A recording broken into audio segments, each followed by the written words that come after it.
जैसी हसीन लड़की इतनी बड़ी ऑफर कर रही है। मेरा सुनो 4 की क्या मेरी ऑनेस्टी आज सुनो। तेरा वादा ड्रामे में नगीन ने हमेशा सारा का बुरा ही सोचा। उसे सास की नजरों में और घर वालों की नजरों में बुरा बनाने की कोशिश की, लेकिन सारा यह जो नगीन के काम आई और उसी ने सास को मनाया और वो नगीन को रहने की इजाजत दे दे। अगर सारा और सेम अपनी सास को न समझाती तो और कभी भी सारा के साथ नगीन को घर वापस आने की इजाजत न देती और नगीन को तलाक दिलवा कर ये सांस लेती।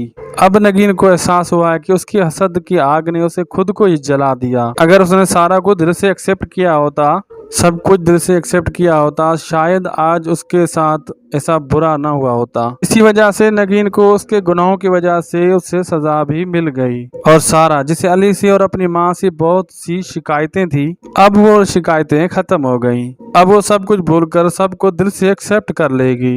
इसी तरह से ड्रामे की हैप्पी एंडिंग दिखाई जाएगी। कौन कौन हैप्पी एंडिंग देखना चाहता है अपनी कीमती राय कमेंट सेक्शन में जरूर दीजिए और वीडियो अच्छी लगी तो लाइक करना ना भूलिए। चैनल को भी जरूर सब्सक्राइब कीजिए।